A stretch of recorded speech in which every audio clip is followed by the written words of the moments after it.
Bienvenue à tous dans l'épisode numéro 72 de l'alchimie d'un roman. Et aujourd'hui, nous bouclons la série des 4 romans choisis par les élèves de l'ISEP dans le cadre de notre atelier de littérature.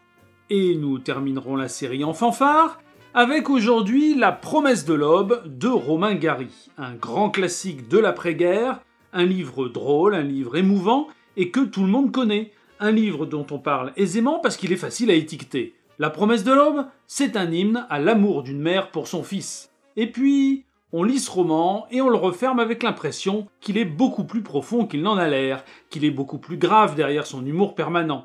On sent qu'une construction magistrale se cache par-dessous la surface.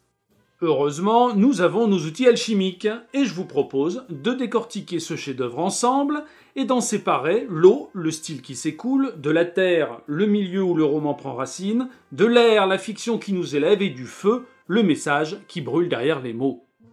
Attention, La promesse de l'aube est un roman qui saura vous surprendre. Alors, si vous ne l'avez pas encore lu, arrêtez cette vidéo et revenez-y plus tard. À partir de maintenant, je considère que nous sommes entre connaisseurs qui peuvent tout se dire, et nous commencerons donc par nous rafraîchir la mémoire en 1 minute chrono.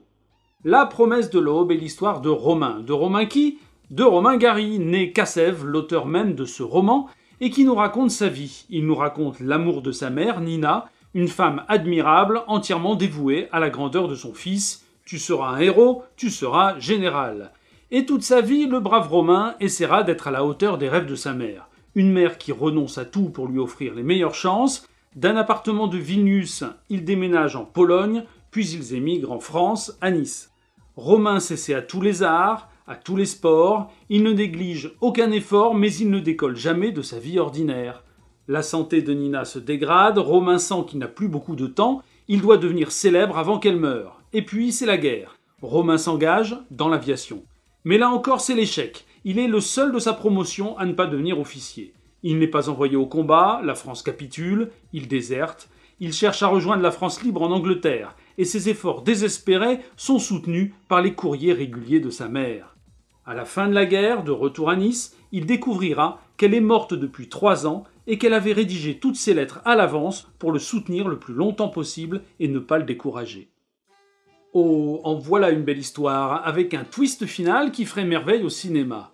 L'histoire de l'amour exemplaire d'une mère pour son fils et d'un fils pour sa mère. En plus, c'est vrai puisque c'est autobiographique. Et alors, on aura vite fait de ranger les promesses de l'aube dans sa case confortable et passer au roman suivant. Mais bon, ce n'est pas notre genre, n'est-ce pas ? Nous ne sommes pas là pour mettre les romans dans des cases, nous sommes là pour les disséquer, alors disséquons. La base, le fondement, je dirais même le terreau des promesses de l'aube, c'est la vie même de Romain Gary. Ce roman est une autobiographie, plus précisément, c'est Romain Gary qui le dit lui-même, ce n'est pas une autobiographie, c'est un livre d'inspiration autobiographique. Bon, il a vaguement changé le nom de sa mère, de Mina elle devient Nina, mais à part ça, tout est vrai. Son enfance à Vilnius, ses études, ses débuts dans l'écriture, son engagement dans la guerre, et tout ça pour l'amour de sa mère. C'est admirable, mais nous savons tous que la réalité n'est jamais aussi simple. Alors, faisons confiance au texte de Romain Gary et voyons vraiment ce qu'il écrit. Ma mère avait toujours rêvé d'être une grande artiste. Nina, avant tout, est une femme ambitieuse. Mais c'est une femme qui a échoué et qui en a gardé une certaine amertume. Un besoin de revanche contre la société qui n'a pas voulu d'elle. Et cette revanche, ça sera son fils. Elle a les plus grands espoirs pour lui, les plus grands rêves. Des espoirs ou des rêves ? En fait, un savant mélange, car Nina est mythomane. Elle n'est pas complètement honnête avec la réalité. D'ailleurs, pour gagner sa vie, elle arnaque des immigrés russes dans la région de Nice. Elle arnaque des hommes riches en inventant des histoires. Alors, on tire le fil de ce personnage. Nina n'est pas toujours honnête avec la réalité, mais est-elle honnête avec elle-même ? Avec son fils ? Je ne devais avoir guère que 8 ans lorsqu'elle commença à me faire le récit de mes succès futurs. La vie de Romain existe déjà dans la tête de sa mère avant même d'avoir commencé. Ok pour Nina, mais lui, Romain, que pense-t-il de tout ça ? D'abord et avant tout, Romain aime sa mère. Il passe toute son enfance en tête-à-tête avec elle, il ne la décrit qu'avec de belles images. Souvent, je voyais ma mère sortir du salon pendant un essayage particulièrement capricieux, venir dans ma chambre, s'asseoir en face de moi et me regarder silencieusement, en souriant, comme pour reprendre des forces à la source de son courage et de sa vie. Elle ne me disait rien, fumait une cigarette, puis se levait et repartait au combat. C'est une véritable histoire d'amour, Romain l'admire sincèrement, et c'est justement parce qu'il l'aime et qu'il l'admire qu'il sent sur ses épaules le poids immense de ses espoirs. Oui, ma mère avait du talent, et je ne m'en suis jamais remis. Malgré l'injustice qui a frappé sa mère, il adopte son besoin de revanche qui transforme ses espoirs en un sentiment moins positif. Un mélange de rage, de colère, une pression insatiable. Si tous mes livres sont pleins d'appels à la dignité et à la justice, si l'on y parle tellement et si haut de l'honneur d'être un homme, c'est peut-être parce que j'ai vécu jusqu'à l'âge de 22 ans du travail d'une vieille femme malade et surmenée. Je lui en veux beaucoup. Il lui en veut, il souffre de cette pression sentimentale, il n'a pas le droit à l'échec. Et c'est donc muni de ce bagage déjà bien lourd que Romain part dans la vie. Et c'est cette vie qu'il nous raconte. Alors, on lit ses histoires et on se laisse absorber. Parce que d'abord, le style de Romain Gary coule tout seul. Il est bourré d'humour, plus exactement d'autodérision. Je tentais d'abord de devenir champion du monde junior de natation, et une fois de plus, je dus me rabattre vers la littérature, comme tant d'autres ratés. Voilà, c'est amusant, on lit donc pour se distraire et c'est très agréable. Mais peu à peu, on découvre un usage plus subtil de l'humour, un humour émouvant, un humour qui permet d'aborder des sujets plus graves. Par exemple, quand il décide en toute hâte de fuir la France qui vient de capituler, quand il décide de tout abandonner, à quoi pense-t-il ? Aux 6 pyjamas de soie que j'abandonnais dans la chambre de Bordeaux, une perte terrible. Alors on est amusé par le décalage, mais plus tard on comprend. Malgré tous les efforts que je faisais pour ne penser qu'à la perte de mes pyjamas de soie, le visage de ma mère m'apparaissait parfois. Et ainsi, de blague en blague, d'histoire drôle en anecdote, on devine en filigrane que cet humour est un bouclier. L'humour est une déclaration de dignité, une affirmation de la supériorité de l'homme sur ce qui lui arrive. Super, alors résumons. Nina aime son fils Romain, Romain aime sa mère Nina, et pour elle, il est prêt à remuer ciel et terre, et c'est ce qu'il nous raconte avec beaucoup d'humour et d'autodérision. Et l'autobiographie de Romain s'avère une succession d'anecdotes. Le cercueil du copain remplacé par une caisse de bière qu'il finit par enterrer à sa place, la représentation théâtrale catastrophique devant le général de Gaulle. On dirait que Romain Gary nous montre les cartes postales de sa vie ordinaire. On sent que c'est exagéré, mais qui n'embellit pas ses propres anecdotes à la table familiale ? Et puis, ces histoires sont tellement près du sol, à échelle humaine, que finalement, quand on en arrive à la guerre, on croit ce qu'il dit parce qu'il nous est tellement proche. Par exemple, il raconte comment dans une France en pleine débâcle, il se cherche un héros, une figure à suivre, et comment il les essaye tous. Gamelin, Végan et même Pétain, et puis par élimination, c'est ainsi que j'aboutis tout naturellement au général de Gaulle. Romain Gary n'est pas un romantique, il ne nous joue pas la grande scène de l'appel du 18 juin, il ne fait pas de sa vie une grande fresque édifiante. Son autodérision, son point de vue modeste, rendent son histoire plus vraie. D'accord, alors la promesse de l'Aube serait une autobiographie sincère et photoréaliste ? Non plus, pas vraiment, et pour plusieurs raisons. D'abord, la fin du roman. Le soldat Romain tient le coup à travers la guerre grâce au courrier régulier de sa mère. Pour se rendre compte, à son retour en France, qu'elle est morte depuis 3 ans et qu'elle avait tout écrit à l'avance. Cette fin fait de La promesse de l'Aube un roman à chute, avec un twist, un retournement final. Comme à Hollywood, c'est un artifice de narration. Dans le monde réel, dans la véritable biographie de Romain Gary, sa mère n'est pas morte de cette façon. Et à d'autres endroits, Romain Gary décide sciemment de passer sous silence certains aspects de sa vie. Mais au lieu de ne pas en parler du tout, il nous explique qu'il n'en parlera pas. C'est subtil, c'est comme si Romain Gary nous racontait sa prétendue biographie en s'assurant malgré tout que nous ne sommes pas dupes.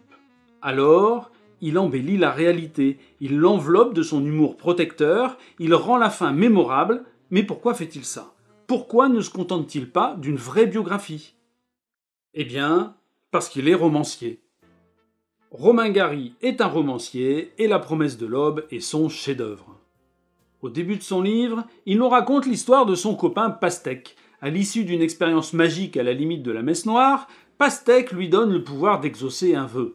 Romain cherche quel vœu il pourrait énoncer, mais il ne trouve pas. Je ne trouvais rien qui fût à la mesure de mon étrange besoin, rien qui fût digne de ma mère, de mon amour, de tout ce que j'eusse voulu lui donner. Le goût du chef-d'œuvre venait de me visiter et ne devait plus jamais me quitter. le goût du chef-d'œuvre.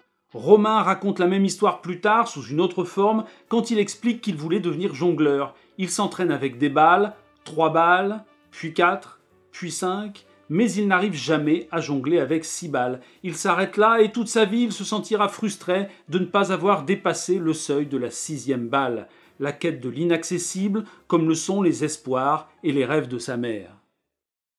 Et sentez-vous maintenant comme tout ça prend forme ? Au départ, il y a la réalité biographique de la vie de Romain Gary telle qu'on la trouve sur Wikipédia, et c'est le fond de ce qu'il raconte dans La Promesse de l'Aube. Et puis, par-dessus la réalité, il y a les histoires qu'il raconte à sa mère, ses exploits. Il embellit souvent et parfois même il ment carrément. Par exemple, il s'invente une aventure avec la femme d'un gradé pour expliquer pourquoi il n'a pas été promu à l'école militaire. Et c'est un jeu qu'il joue en duettiste avec Nina. Ma mère faisait dans ses lettres la description de mes prouesses que je lisais, je l'avoue, avec un certain plaisir. Et par-dessus tout ça encore, il y a le roman qu'on est en train de lire. Ce n'est pas la réalité, assurément, mais ce n'est pas non plus le merveilleux qu'il raconte à sa mère. La Promesse de l'Aube, c'est la vie d'un homme, mais à laquelle on a rajouté du sens. C'est une suite d'anecdotes amusantes et attachantes, c'est une vie qui se tient finalement, une vie qui est digne d'être racontée. Car qu'est-ce qui est le plus important ? La vie elle-même ou le don de savoir la raconter ? Et n'est-ce pas cela, dans le fond, que lui a appris sa mère ? « Raconte-moi tout, m'ordonna-t-elle. Elle aimait les jolies histoires, ma mère. Je lui en ai raconté beaucoup. C'est toute la beauté de ce roman, c'est l'objet même de la littérature. » Romain Gary l'explique le plus clairement possible. Je livrais à la réalité un combat homérique et désespéré pour redresser le monde et le faire coïncider avec le rêve naïf qui habitait celle que j'aimais si tendrement. Voilà résumé la quête de l'écrivain, l'aspiration vers le chef-d'œuvre, la nécessité du merveilleux, du dépassement, mais avec les moyens du bord, avec nos vies, avec ce que nous donne la réalité. À la fin du roman, il y a une scène merveilleuse et que je trouve très émouvante car elle résume à la perfection une certaine vision de la littérature qui personnellement me plaît énormément. L'avion de Romain Gary s'écrase en Afrique au milieu de nulle part. Il est le seul survivant, il ne sait pas s'il ne va pas mourir là sans que personne ne vienne le secourir. Au fond de l'épave, il trouve un filet d'orange.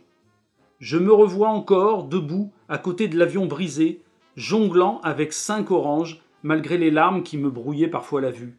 C'était tout ce que je pouvais faire pour proclamer ma dignité, la supériorité de l'homme sur tout ce qui lui arrive. Et voilà, bon sang que je suis content d'avoir chroniqué ce roman magnifique. Merci aux élèves de l'ISEP d'avoir fait un si bon choix, et si cette analyse vous a mis le pied à l'étrier, profitez-en pour binger tout de suite les 71 autres épisodes. De longues heures de littérature en perspective, c'est sur l'alchimie d'un roman, ici même, sur YouTube. Et likez donc tant que vous y êtes, abonnez-vous avec la cloche pour ne plus rater un seul épisode. Et si, autant que lire, vous aimez écrire, allez donc voir aussi mes vidéos de l'alchimie de l'écriture consacrées au plaisir d'écrire. J'ai aussi une page Facebook que vous pouvez aller voir, et puis une page Tipeee si vous voulez me donner un coup de pouce. Tipeee est un site de financement qui vous permet de m'aider du montant que vous voulez et me donner la pêche pour continuer encore et toujours vers l'épisode numéro 100. Vous trouverez tous les liens utiles dans la description de la vidéo. Moi, de mon côté, je m'en vais lire quelques romans. Prenez soin de vous et à très bientôt, ici même, pour l'épisode suivant.